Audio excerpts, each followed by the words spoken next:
Hey guys, welcome back to the channel. This is part 12 of Uzumaki Naruto, Birth of the New Demon King. If you guys enjoyed this what if, and want to see part 13 of it, comment down below, and let me know. The like goal for this video is 200 likes. So like this video, to let me know that you're interested in this series, and you want the next part. Check out my new videos of My Hero Academia what ifs in my second channel, and give it some love as well. Link is in the description. And go ahead, and check out other what ifs in the channel. Before we start, please do support for more awesome content. Don't forget to subscribe and leave a like, and also share this video with your friends. So let's start this video. Silence reigned in the small room for what seemed like hours. As Naruto listened to the story, he nearly found himself in tears. Were he not as strong-willed as he was, he may have very well cried. He had already known much of what had happened. Kyubi had informed him of everything she knew. But hearing it from his father's perspective really gave the knowledge a more personal feel to it. And that's everything, Minato said. Sarutobi stood from his seat and knelt before Naruto, who had a rather pensive look on his face. With a sigh he spoke, "Naruto, I'm sorry." Naruto looked at the old man and frowned. "What for?" "Ueko-chan was my wife. I knew she was the woman to help your mother deliver you, and when she died that day, the anger that I held at her loss, it kept me from doing more to ensure that you were seen as the hero you are as you grew up. I knew it wasn't your fault, but I couldn't bring myself to not feel a bit of resentment, and I'm sorry. I saw your father seal the Kyubi away, condemning you to the life of Jinchuriki, but I didn't know it was because someone else forced his hand. Can you forgive me?" Sarutobi pleaded with the youngest ninja among them. Naruto closed his eyes. "No." Everyone winced, and as Sarutobi looked down, the blonde continued. "Forgiveness is just giving someone permission to do it again. However, I am willing to forget, to leave the past where it belongs, in the past, and to move on." "Thank you, Naruto," Sarutobi said as a few stray tears ran down his face. "Ha, no problem Oji-san," Naruto said with a smirk. His smirk soon turned into a frown, however, as a thought occurred to him. How did Madara know about the seal? He looked at his father, who was staring at him pensively. I suppose he could have figured out the part about the seal weakening during childbirth. But how did he know I was going to be born? And how did he know the exact time the birth would take place, and where? Wasn't my birth supposed to be a well-kept secret? How could he have figured all of that out? I don't know," Minato said. There was a pensive silence for several moments as everyone realized Naruto had a point. There were only a few people who even knew of Kushina's pregnancy. Myself, Ueko, Taji, Sarutobi, the elders, we didn't even tell the Anbu who they were guarding, or why, just that it was very important they not let anyone inside. "So basically, we've got a serious leak in Konoha," Naruto said. "Someone betrayed Ka-san's location and the date of my birth to Madara, but we don't know who. It seems we'll have to be careful, and do what we can to root out this traitor," Minato said, looking pensive. "We'll start with the elders, since they are the ones who I think would benefit the most from betraying me. At the moment, however, there isn't anything we can do, as all we have is speculation." The Yondaime shook his head, and focused his thoughts elsewhere. "Naruto, I was wondering if you would be willing to tell us how you got the Rinnegan." Naruto frowned as he looked at the other two, both of whom seemed interested. "Very well. You gave us some of the history of the Uzumaki clan. Now I shall do the same. The Uzumaki and Senju clans have always held close ties. They were distantly related to each other. However, what most people don't know is they were also related to the Uchiha, going back to the time when chakra was first being discovered. The relation to that clan was through one man.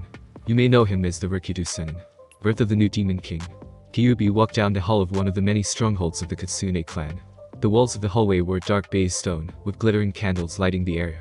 The floor was also made of stone, but was lined with a crimson carpet that lay along the center of the hall. Other than that, the hallways was fairly barren, lacking the decor that Kyubi usually preferred in the places she lived in to have. Though considering this was more or less the fortress that a clan went to in times of great conflict, niceties like beautiful decoration were pushed on the wayside for functionality. This particular stronghold was a veritable fortress. Hidden within the Yokan Mountains in the northern hemisphere of Makai, the entire base was situated deep inside the very rocks of the mountain, and concealed using one of the strongest Kitsune illusions in the world. They charged very 100 years by 16 of the Kitsune clan's most powerful illusionists. Not even a demon on the caliber of herself could see through it, unless they already knew this fortress existed. Reaching the end of the hallway, Kyubi came upon a large set of double doors being guarded by two Kitsune with four tails. Upon noticing her approach, the duo snapped at attention, and opened the doors. Nodding to the two of them, Kyubi walked into the room beyond. The place she had entered was easily recognizable as a conference room. It was large and cylindrical, with a large circular table in the center of the room. Surrounding that table were 12 seats, with all but one of them already filled. At Kyubi's entrance, everyone fell into a hushed silence, the Kitsune present staring at her as she walked to her seat, a large throne-like chair to show her elevated status. First off, I would like to thank Hiseki-san for getting in touch with all of you, Kyubi said, nodding at the old man sitting 2 seats on her left. It has been many hundreds of years since a full council has been called in session. She paused for a second, letting that sink in. It was a subtle reminder to everyone of her power. No one but she could call in a full session of the Kitsune clan council. There are many things that have happened in the last 600 years. As you know, I have been out of touch since I was in the human world. I would like a report on what has happened during my time away. An older kitsune with 5 tails stood up and bowed. Of course, Kyubi-sama. Kyubi listened intently as the members of the council gave their reports, a thoughtful frown on her face. It seemed that the 2 remaining demon kings, Yomi and Mikuro, were still in a state of warfare, though it had turned into more of a cold war. Only a few skirmishes had happened in the last 200 years, and neither Yomi nor Mikuro had gone into battle in the last 400. That was a good thing as far as she was concerned. With the 2 still glaring at each other, it meant they wouldn't turn their attention towards her and Naruto, giving her enough time to train Naruto until he was ready to claim his throne. It also meant their forces were weak, since they were in a cold war. That meant they hadn't really done any heavy fighting. This was also a good thing because it meant Naruto would be able to gather a large force and train them, and the forces of the 2 demon kings would be too weak to do anything until Naruto marched on their doorstep. So far they have left our clan alone, deeming that we are not a threat with you gone. Kyubi nodded as one of the older members finished their report. She was just about to speak when another voice called out in question. And perhaps now that you know what has been happening here, why don't you tell us why you left for the human world? Turning her head to face the voice, Kyubi scowled. Yoko.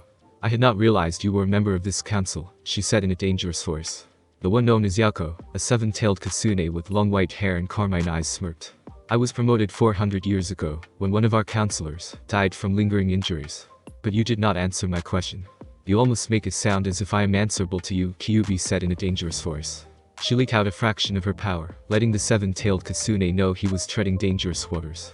That is not what I said at all, Yoko replied calmly, completely ignoring the killing intent. Merely that you were avoiding the question. And I do not believe it unreasonable to ask what our leader was doing in the human world, when she should have been helping lead us. Many of the other kitsune nodded and mumbled in agreement, though they were not as challenging on this stance as Yako. Kyubi forced herself to keep an impassive face as she spoke. Very well, I suppose there is no harm in telling you. I left for the human world, because I knew that if I stayed, Yomi and Mikuro would consider our clan that much more of a threat, and would have made more effort to destroy us. With many thinking I was dead, and our clan being scattered, I knew that at least some of our members would survive. During my time in the human world I began looking for a way for us to reclaim our former greatness. There are many secrets hidden amongst the humans, secrets that could raise our status back to what it had been before, when Raizen-sama was still alive, and we were one of the most respected clans in Makai. I see, Yako seemed to grimace when Kyubi mentioned Raizen.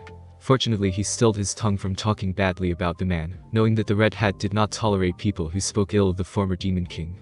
And did you find anything that you think can help us? Kyubi smirked. As a matter of fact I did. I found a very powerful ally who could help us regain our lost honor, someone whose power dwarfs even my own. Silence. The silence in the chamber was so complete you could hear a pin drop. The revelation that there was someone stronger than Kyubi was startling. Very few demons ever reached her level, and the only ones that had were the Demon Kings, and maybe a few other upper S class. Only one person had been able to defeat her in one-on-one combat, since she had earned her title, and he was dead. And who is this ally you speak of? Asked Yako after spending a moment to regain himself. The grin on Kyubi's face was enough to bring shivers to the Kitsune present. The heir of the third throne of Makai and descendant of Raizen-sama himself. Uzumaki Naruto. Birth of the new Demon King. Minato couldn't keep the frown off of his face as he sat on a small chair in his son's apartment. The entire place was in short, a complete dump. The former Hokage could not believe his son was even allowed to live in a place like this. When they had first gotten to the apartment, Minato had been surprised to learn that his son was living in the red light district of Konoha. With the Uchiha police force gone, having been killed by none other than Itachi, a fact Minato was still trying to get over, the Anbu had been forced to take over their duties.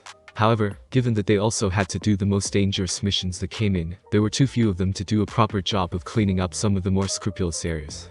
The red light district had been formed sometime after the Kyubi attack due to the lack of forces capable of cleaning it up.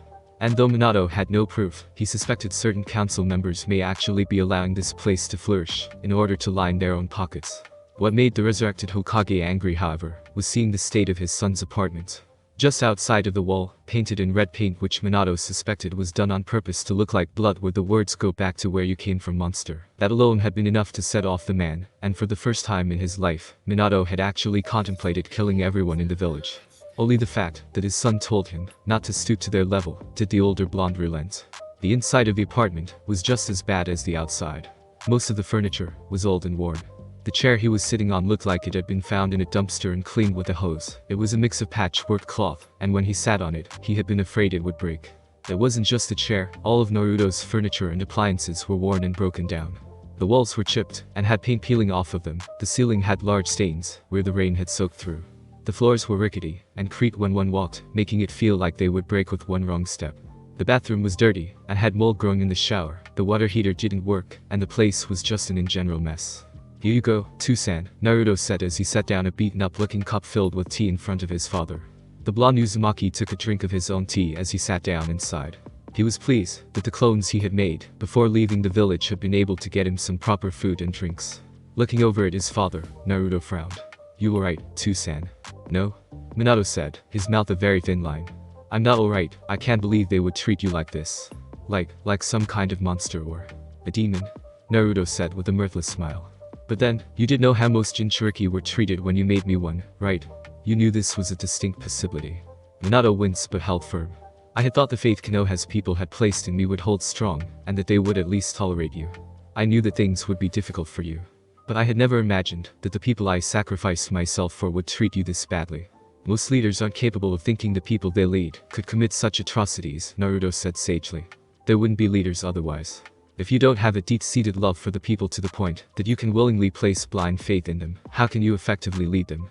A chuckle escaped Minato's mouth. "You seem to have a wisdom beyond your years, Naruto." "I just see things as they are," Naruto replied with a shrug. "In truth, all of this started with the Uchiha mother. I can't blame the people of Konoha for being scared and angry, and I can't blame them for their initial wariness of me. However, I can and do blame them for not even taking the time to get to know me. I can blame them for passing on their hatred to their children, and I can blame them for the life I've had to live for the last 13 years.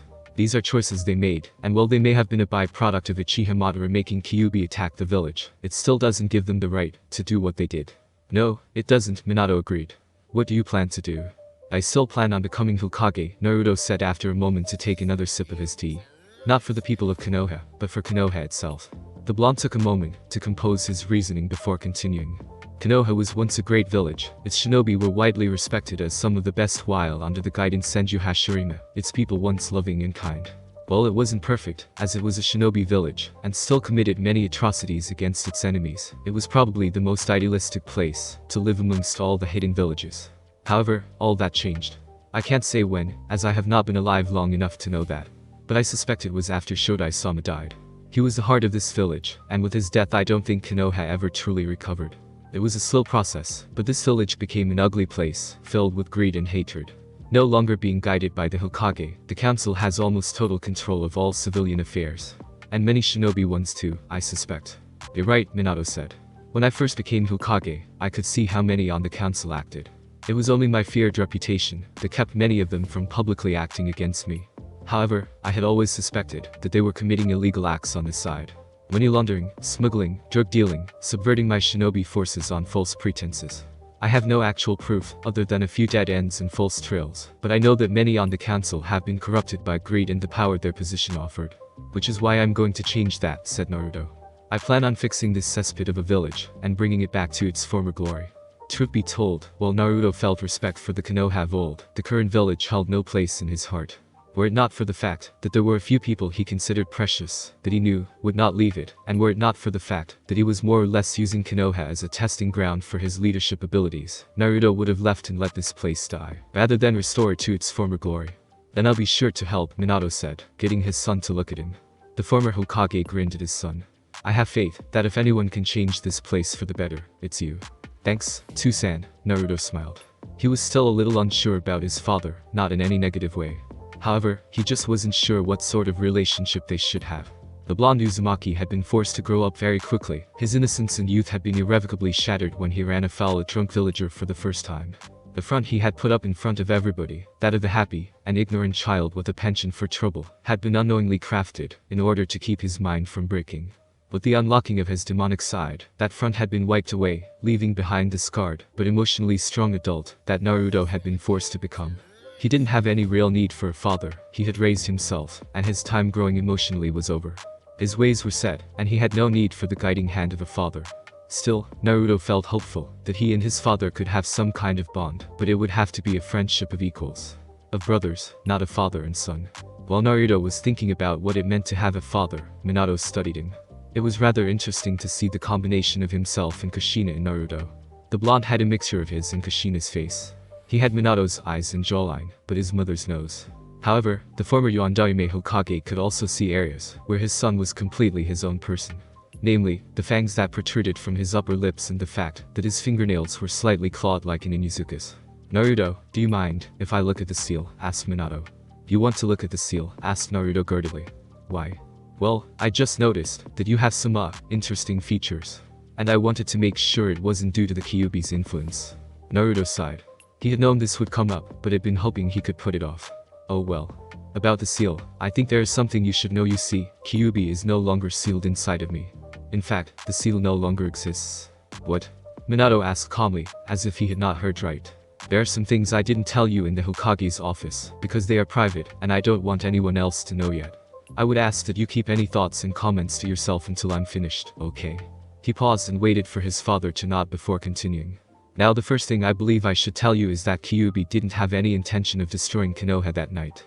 When she was released from Madara's control, her original intention was to leave. However, she couldn't do that with the Konoha shinobi attacking her. I am sure you know the instinct of any sane person, be they human or demon who is being attacked, is to attack back. And that is exactly what she did. I wouldn't go into details, because you know the end result of those actions. I have already listened to her side of the story, and know many things about her that no one else knows. I know that, well, she wouldn't care if Konoha burned to the ground, she wouldn't care if it didn't either. I know she is not evil, and I know that, while she hates humans, she won't attack, unless she is attacked first. Because of that, I let her out of the seal." Naruto lifted his shirt and began channeling chakra through his body. Minato's jaw dropped as he saw, or didn't see, the Haki Fuin appear on Naruto. "But that would kill you," Minato shouted. "And yet it didn't," Naruto said calmly. His words had the effect of calming Minato down, who grew thoughtful, and was no doubt trying to figure out why Naruto hadn't been killed by releasing the Kyuubi. "Where's Kyuubi now then?" "In Makai," Naruto answered, getting Minato to blink again. "I have her currently gathering her clan, so that when I return to Makai, I will have an information network and a basis of an army." Minto gaped at what his son was saying. Naruto actually laughed at his father's expression. "This brings me to my next point. We are not fully human. I don't know much about your family name, but we are descended from a very powerful demon called Raizen, who was one of the 3 demon kings of Makai, and the most powerful of all 3. Raizen was a very powerful form of elite demon called a Mizoku, which loosely means tribe of devils. It was said that he was capable of destroying the entire world 7 times over. He died around 600 years ago, after falling in love with a human woman. You see, Raizen needed to eat humans to survive, and when he fell in love with her, he felt that he was unworthy of her affection, because he ate humans. He left her, after making a vow, to never eat another human again until he saw her. However, he never did see her again. She died in childbirth, before he could return to her. Yet he kept his promise. He didn't eat a single human being ever again, and died of starvation 1,000 years later. We are descended from his child. That is the reason for my changes. When I was in the Forest of Death for the 2nd stage of the Chunin Exams, Orochimaru did something to block the effects of the Haki Fuin. This in turn unlocked my demonic heritage, which had been sealed by the Haki Fuin, and made stronger by Kyuubi's Yaki. Because of that I am now 2-3 RDS demon, and why I look older than my 13 years of age would suggest. To say that Minato was shocked was a very mild way of putting it. Hearing that he and his son were descended from the most powerful demon to ever exist, who was said to be capable of destroying the world 7 times over, was astonishing to say the least. However, you know, that actually makes a lot of sense, Minato said as Naruto finished explaining everything he knew. I have always been physically more capable than others, stronger, faster and better able to both deal out punishment and take it than a human should be capable of. While your mom may have said I look girly, my physical abilities had always surpassed those of my peers. That was actually why I am the only one capable of using the Hiraishin. Naruto raised an eyebrow. Why is that? Because unlike what most people think, the Hiraishin is not a reverse summoning jutsu, or any form of true Jikiken jutsu, Minato said with a smirk. It is a speed jutsu that allows for near instantaneous movement using the seal of my kunai as a marker. And when I say instantaneous, I do mean that. It allows me to travel at the speed of light by opening a rift in space and time, which I can move through. That's far faster than anyone else can ever hope to be, and that kind of speed would crush a normal person. That sounds like Shundo, Naruto muttered with a frown. It sounded like Minato had found a way to use Shundo, despite not having much demon blood in him. Naruto knew the only reason he had so much Yauki and demonic properties was because Kyuubi's presence had enhanced and strengthened his own demonic blood. Which was slightly ironic, because when she had been sealed inside of him, so too had his demonic heritage. That Minato could use Shundo, even as heavily modified as his version sounded, was impressive. Minato blinked as he hadn't quite caught what his son was saying. Huh. Nothing, I'll tell you later, Naruto replied. So, if your jutsu's not a Jikiken jutsu, then how were you able to block a Bijudama? Minato cracked a grin. It's a special Kekai ninjutsu that I combined with my Hiraishin. Basically, I opened the rift, but instead of going through it myself, I sent a Bijudama through it instead. Makes sense, Naruto muttered after thinking the theory on how such a technique would work over. It sounded useful, and he could help, but wonder if it would be possible for him to use Shundo in such a way. The younger blonde decided to switch topics, and began telling his father about the many pranks he had pulled within the village. Needless to say, Minato was impressed that his son was able to prank the Anbu and clans in Konoha. They reminded him of Kushina, when she used to prank the village, only his sons were on a much grander scale. Though it wasn't so surprising when he thought about it, wasn't the new generation supposed to pass the old one anyways? A knock at the door interrupted their conversation. Opening it up revealed a female Anbu with long purple hair, and an Eiko mask on her face. Can we help you? Asked Minato as Naruto looked at the woman before smiling. Hey Neko-chan, how are you doing? Neko turned to look at Naruto. I'm doing alright, she replied in a soft alto voice. Naruto frowned when he noticed the slight tremor, but didn't get a chance to comment on it as Neko spoke again.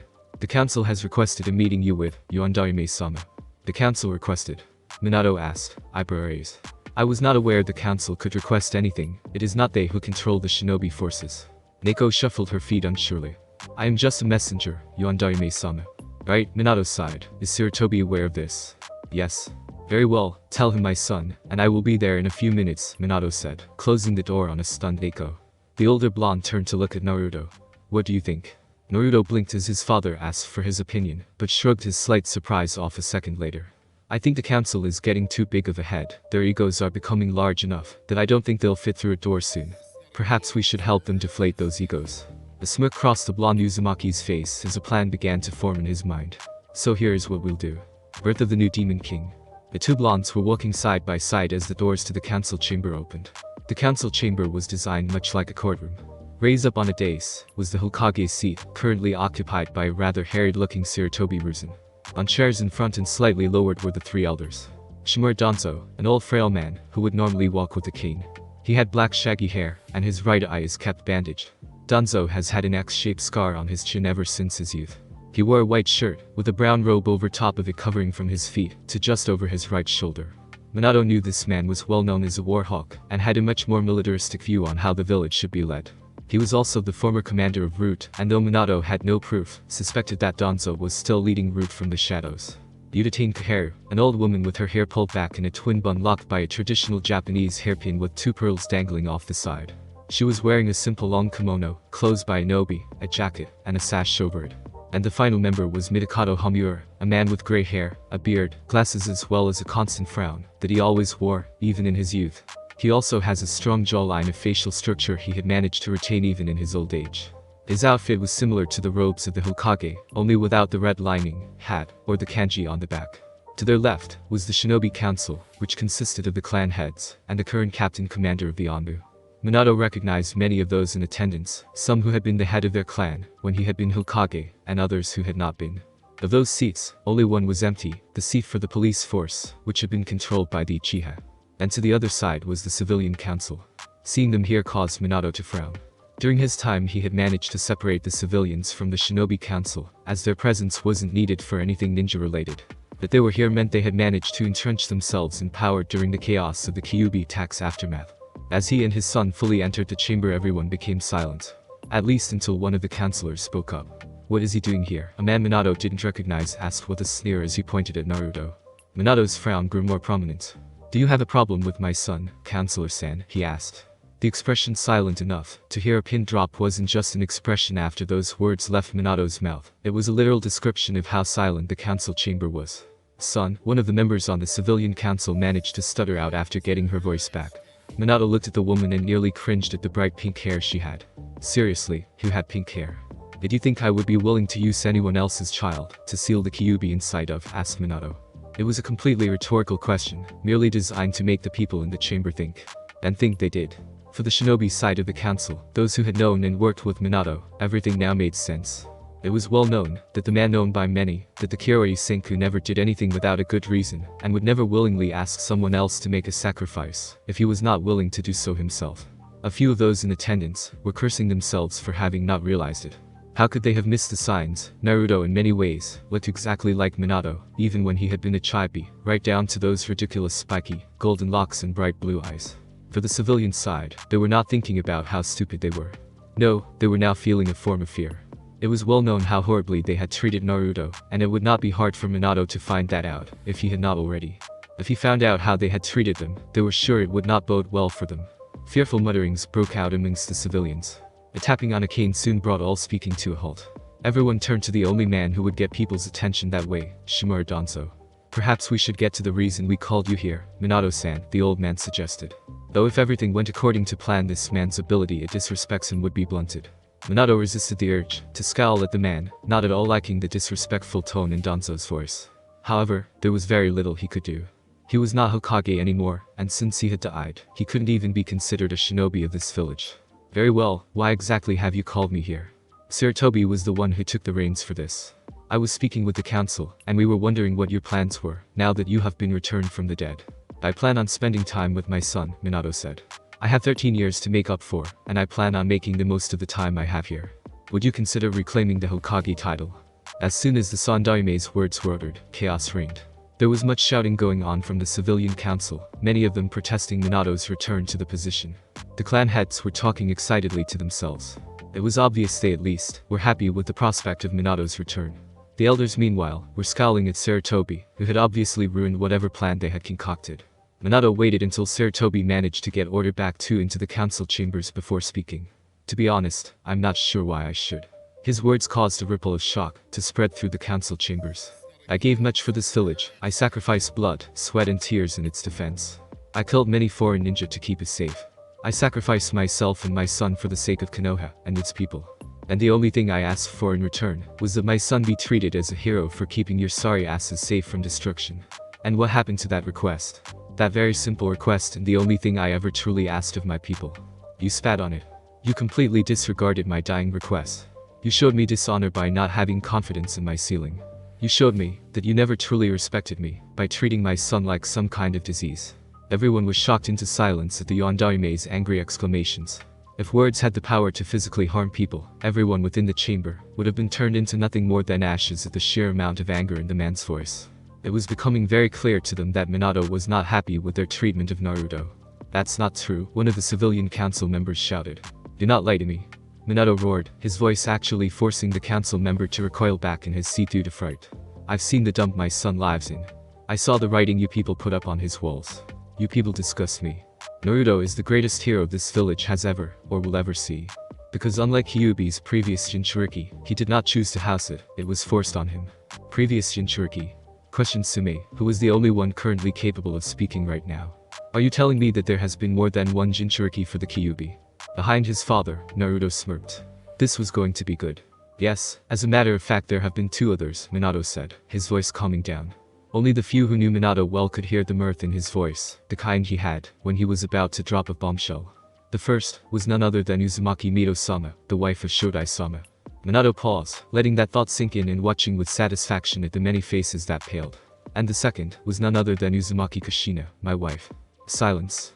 The silence within the council chamber was deafening in its absolution. No one spoke, many dared not even breath as these two revelations came crashing down on them. The wife of their beloved Shodaime Hokage had been the first Jinchuriki for the Kyubi, a woman who was more loved than any other, almost more loved than Hashirama himself. While Senju Hashirama had been considered one of the founding fathers of Konoha, Uzumaki Mito was its mother. To hear that a woman who was so respected, so loved by the people of Konoha, was a Jinchuriki for the Kyubi no Yuko was a complete shock. Worse still, they had just learned that Minato's own wife was a Jinchuriki. While Kushina was not as loved as Mito, she had been a widely respected figure. Her battle prowess as a shinobi was as legendary as her temper. Many knew that she and the Hokage had gotten married, though they did not know she had been with child. The shock that they had unknowingly insulted not one, but the wife of two Hokages was enough that many were rendered completely and utterly speechless. However, attention snapped to Minato once again, who was tapping a finger to his chin. Well, I personally don't know if I care for this village as I once did. I do know that my son is a member of its shinobi forces. And though Sarutobi has done his best to rule of Konoha after my death, he is well past the age where he should be retired and allowed to enjoy life with his grandchild. Therefore, I will be taking up the position of Yondaime Hokage once more. Once more pandemonium set into the council chambers, with the shinobi side ecstatic, and the civilians angry and fearful. You can't do that. Everyone winced at the ear-splitting screech of the pink-haired councilwoman. And why not? Asked Minato. Because you were already Hokage, the woman said as she attempted to think of a reason the Yondaime could not reclaim his position. And you died, so you can no longer be the Hokage. That is where you were wrong, Minato said with a thin, somewhat malicious smile. It was an odd look for the normally placid man's face, and many people who saw it shuddered. You see, before I died, I never passed on the hat to my successor. Sarutobi-sen took up the position, because there was no one else to do the job. But it states in the village charter, created by Shodai-sama himself, that until the Hokage passes on the hat to another, he shall remain Hokage. So you see, councilwoman, because Sarutobi, who is my successor, has given me the okay, I am Hokage. Birth of the new Demon King. It had only been a day Minato was renominated as the Yondaime Hokage of Konoha, yet much had changed in that small amount of time, that made it feel like a lifetime to Naruto. So much had happened in such quick succession that it left the blonde's head spinning. During the coronation or recoronation as it were, for the Hokage, the population had given joyous cheers at the sight of their Yondaime Hokage alive, and taking up the position once again. Many could not help but feel that everything was going to be better now. They may have just been in a war, but now they had their Yondaime back. That joy and jubilation lasted until Minato then spoke of how disappointed he was in them.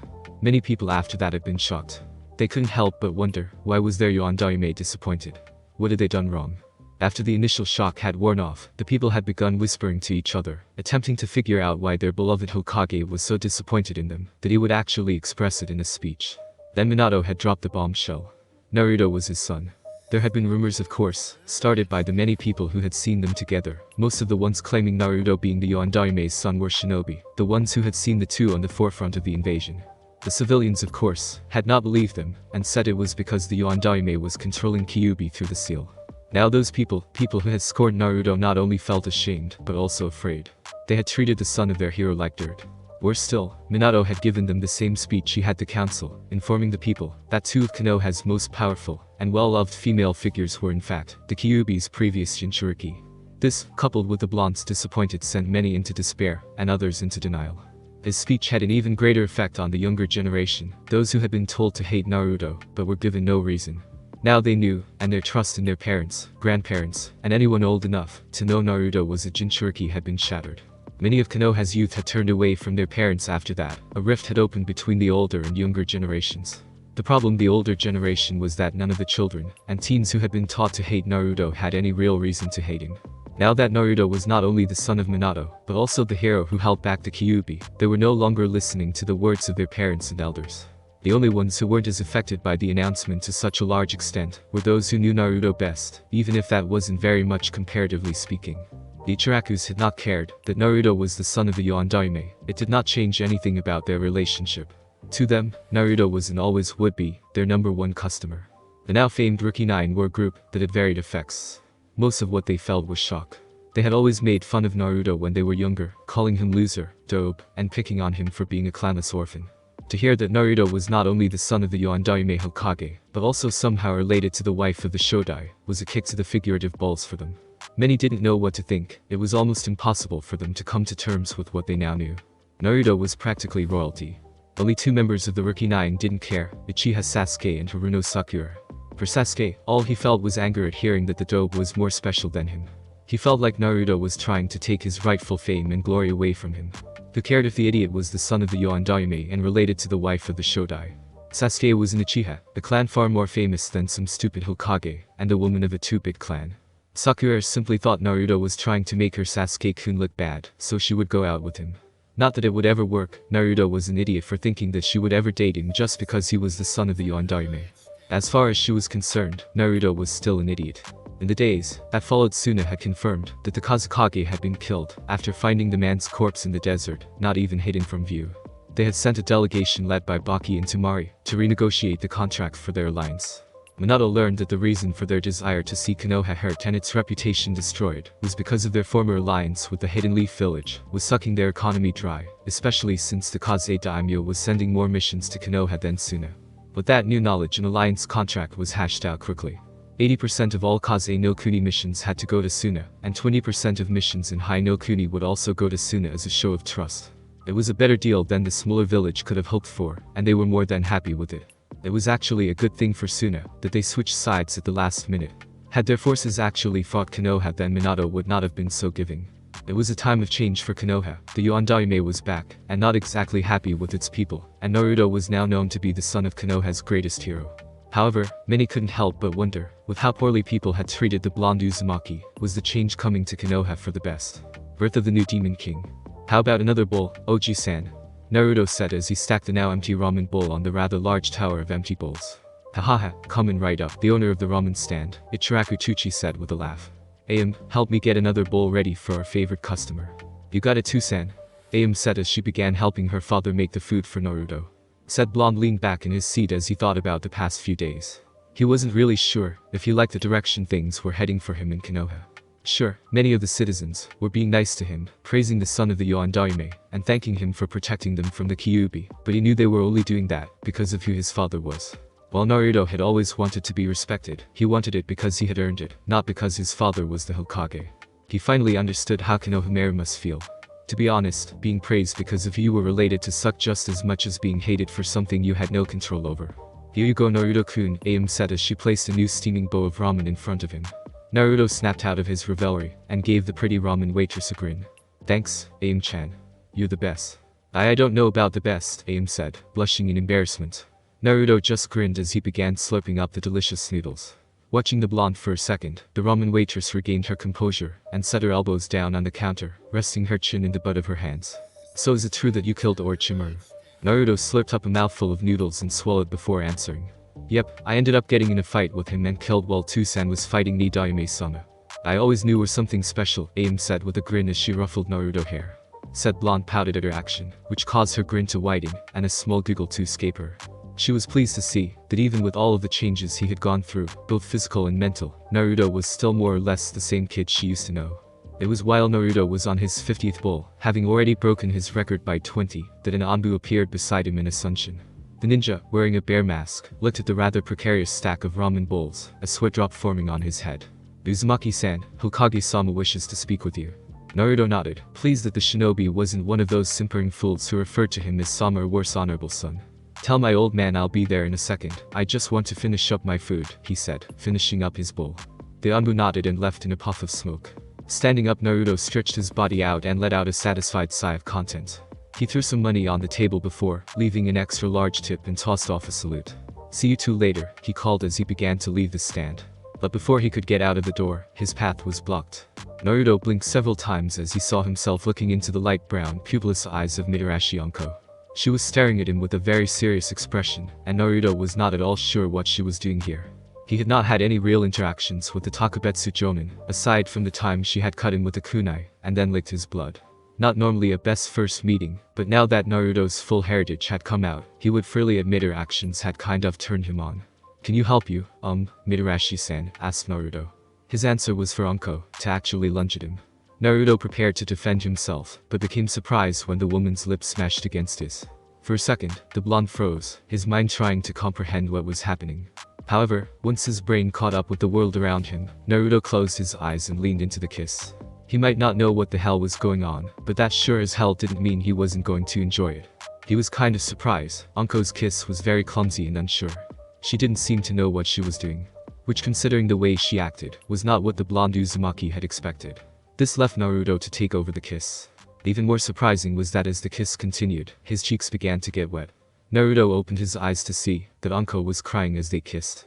Not sure if he had done something wrong, or if there was just something wrong with the woman he was currently in a lip lock with, he broke the kiss.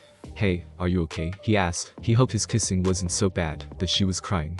Anko's answer was to bury her face in his neck, muttering thank you over and over again.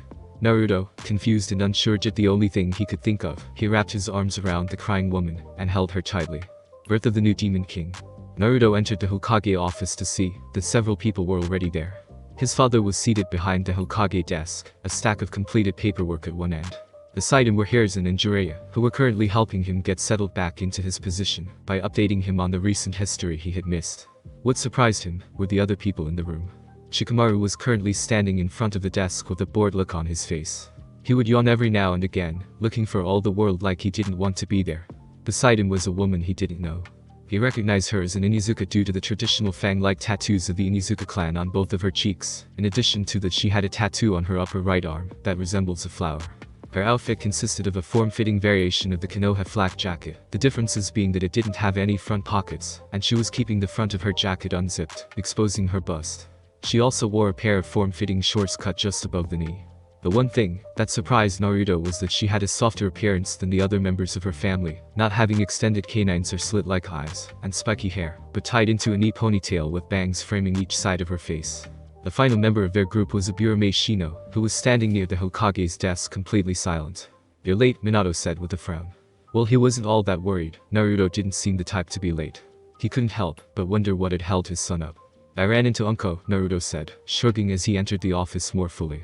"She wanted to thank me for killing Orochimaru." He had actually been forced to take Anko to his apartment, as her crying on him had started attracting a crowd, and she was too busy bawling her eyes out to inform him where she lived. It had taken nearly 15 minutes for her to calm down, and that was only because she had cried herself to sleep. He still wasn't sure what to make of her reaction to her former master's death. She seemed overjoyed, and yet he was sure somewhere deep inside of her, she was also hurt. "I'll bet she did," Gaki, Jiraiya said with a lecherous grin. "Jiraiya, I swear if you make any sexual connotations towards Anko, I will castrate you and ram you cock up your ass," Naruto said in a serious tone. While her actions, before he got here, were confusing, he could recognize when someone's had a bad life on sight, which was why he was feeling protective towards her despite not actually knowing her. He could tell Anko had it tough, and he would be damned if some pervert made any untrue comments about her. Jiraiya paled, both at the threat, which was not only rather creative, and something he had never heard before, but also very violent and unpleasant sound, as well as the tone of Naruto's voice. His tone was calm, almost conversational, like he wasn't threatening someone. That kind of tone was often used by people who really would go through with their threats. "I have several reasons for calling you all here," Minato began, ignoring the way Naruto had threatened his sensei. As far as the older blonde was concerned, Jiraiya deserved that one. "First things first, Shikamaru, congratulations on your promotion to Chunin." "Troublesome," Shikamaru muttered as he was presented with a sealing scroll that contained his Chunin flak jacket. Minato cracked a smile at the Naruto. "I expect you to live up to the title of Chunin." He turned his attention to Shino. "Aburame Shino, congratulations on your promotion to Chunin. While you did not get a chance to participate in the exams, it was well noted by Instructor Yumino how you had come to the academy and helped defend the student population." "Thank you, Hokage-sama," Shino said, accepting the sealing scroll with his usual zeal and enthusiasm. Meaning he didn't have any, because Shino had all the emotional responses of a robot. "And finally, Naruto," at his name the blonde straightened. "For not just showing your prowess and ability in the Chunin exams, but also for beating both the Chibi no Shikaku's Jinchuriki, and fighting and defeating Orochimaru of the Densatsu no Sanin. I hereby grant you the rank of Takabetsu Jonin." It was the highest promotion Minato was able to give his son, as gaining the title of Jonin required one to take the Jonin exams. Otherwise he would have been promoted straight to Jonin. "You've earned this." "Thanks, Tsusama," Naruto said with a grin. Minato rolled his eyes as he handed Naruto his scroll. "And now for the other reason you all are here," Minato continued.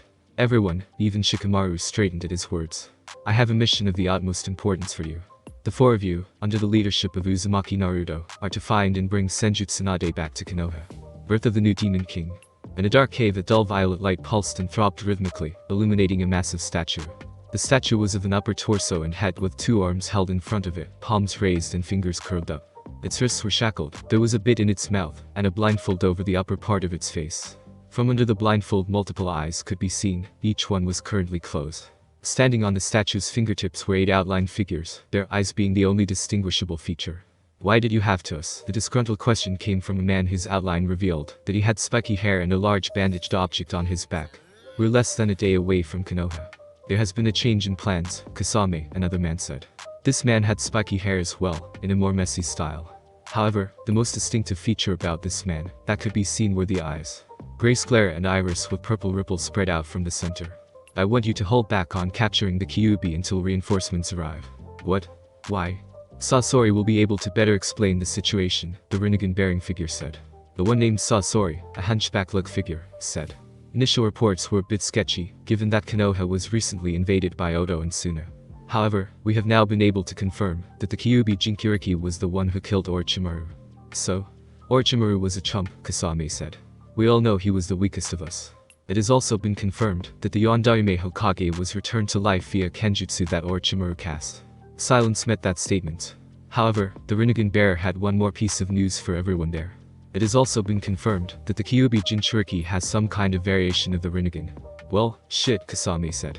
Therefore, you and Itachi must wait until reinforcements arrive. Hidan and Kakazu will be going with you too. Also, you must not attack the Jinchuriki while he is within Konoha's walls. Between Jiraiya, the Yondaime, the Sandaime, and the Kyubi Jinchuriki himself, none of you would stand a chance.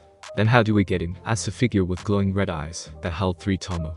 Our sources indicate that the Kyubi Jinchuriki has left on a mission to search for Senjutsu Nade, replied Sasori.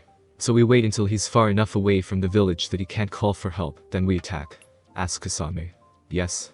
One by one the silhouettes flickered out until only 3 were left.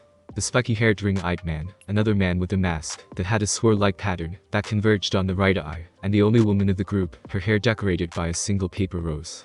Be sure to capture the Kyubi Jinchuriki quickly, the man in the swirl mask said. If he does indeed have the Rinnegan, he will become a problem to us later. Do not concern yourself, Moderate, the man with the Rinnegan said. He is still new to those eyes. He wouldn't be able to use them to their full potential for years. Let us hope you are right, Madara said before disappearing. Are you sure this is the best option, Pain? Asked the woman with the flower in her hair. If he really does have the Rinnegan then. There can only be one god, Conan, Pain said. And it is not him. Come, we have much work to do in order to prepare for the extraction. After a few seconds hesitation, Conan nodded and both figures disappeared, leaving the room empty save the giant statue. Birth of the new Demon King. The Raikage of Sunagakure read over the report with a large frown. Was a very large, muscular man with slick back white hair and a small mustache. He was wearing his cage hat and robe without a shirt underneath, allowing others to see his Hulk-like physique. Each wrist had a gold bracelet with protrusions sticking out of them. Nabui. He called out as he finished reading the report his subordinates had just sent him about the latest Chunin exam held in Konoha. What he had read was extremely disturbing, and would need to be dealt with immediately. The door opened and in walked a young woman with dark skin and green eyes. She was wearing very formal attire, consisting of a long-sleeved, high-collared dress shirt and skirt, along with a pair of long earrings and sandals. She had her light gray hair pulled back into a bun with 2 bangs that fall on either side of her face. Yes, Raikage-sama, she said. I need you to get me Samui. Tell her I've got a mission for her of the utmost importance. Nabui blinked at the seriousness and agitation in her leader's tone. However, she was used to Hokage's quirks and rashness and just nodded. Of course, Raikage-sama. As Nabui left, the Raikage went over the report one more time. Uzumaki Naruto, you will be trouble if I don't deal with you soon. Thanks for listening. I do hope you enjoyed. If you want a next part of this video, like, subscribe, and comment down below, and turn on that bell notification. And also check out the other videos that I have created, and enjoy. See you in the next video. Peace.